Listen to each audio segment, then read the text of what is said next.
আসসালামু আলাইকুম। আমি আপনাদের পাবনার ভাই। জুম্মা মুবারক সবাইকে। আজকে আমাদের ইকবাল হোসেন ফাউন্ডেশনের অনার আমাদের ইকবাল ভাইয়ের জন্মদিন। সেই জন্মদিন উপলক্ষে আজকে 150 লোকের জন্য খাবার আয়োজন করেছে আমাদের ইকবাল প্রবাসী ইকবাল ভাই, ইকবাল হোসেন ফাউন্ডেশনের। আজকে আমাদের পাবনা বাস টার্মিনালে অসহায় এবং দুস্থ মানুষের জন্য 150 লোকের জন্য খাবার আয়োজন করা হয়েছে। ইনশাআল্লাহ আপনারা সবাই জুম্মার নামাজ শেষ করে অবশ্যই পাবনা কেন্দ্রীয় বাস টার্মিনালে যোগাযোগ করবেন। এখন আমরা কথা বলবো আমাদের প্রিয় ভাই দুলাল বাবুরচি ভাইয়ের সঙ্গে। আসসালামু আলাইকুম ভাই, আপনি কিছু বলেন। আসসালামাইকুম রাহমাতুল্লাহ। ইকবাল হোসেন ফাউন্ডেশনের পক্ষ থেকে আজকে আমাদের 150 লোকের খিচুড়ির আয়োজন করা হয়েছে।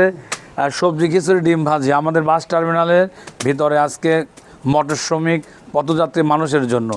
আসলে এই আয়োজনটা করা হচ্ছে যে উপলক্ষে আজকে আমাদের ইকবাল ফাউন্ডেশনের যে প্রতিষ্ঠাতা তার আজকে জন্মদিন, ও তার জন্মদিন উপলক্ষে তার বাবা মার দোয়ার জন্য আমাদের সৌদের পথে মাসুদ ভাই, আমাদের সেলিম ভাই, সবার অর্থ দিয়ে আজকে এই আয়োজনটা করা হয়েছে। আপনারা সবাই দোয়া রাখবেন আর এইসব কাজের পাশে থাকবেন ইনশাল্লাহ। আমরা জুম্মার নামাজের পর বাস টার্মিনালের ভিতরে আমাদের আয়োজন আজকে, আপনারা সবাই থাকবেন।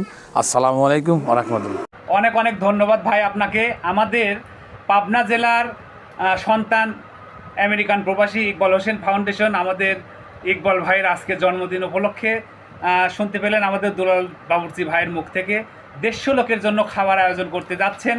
ইনশাল্লাহ আজকে জুম্মার নামাজ শেষে খাবার বিতরণ হবে অসহায় এবং দুস্থ মানুষের জন্য। ইনশাল্লাহ অসহায় এবং দুস্থ মানুষ আপনাদের সবার সুস্বাস্থ্য এবং মঙ্গল কামনা করে ইনশাল্লাহ দেখা হচ্ছে পাবনা কেন্দ্রীয় বাস টার্মিনালে জুম্মার নামাজ শেষে। আল্লাহ হাফেজ।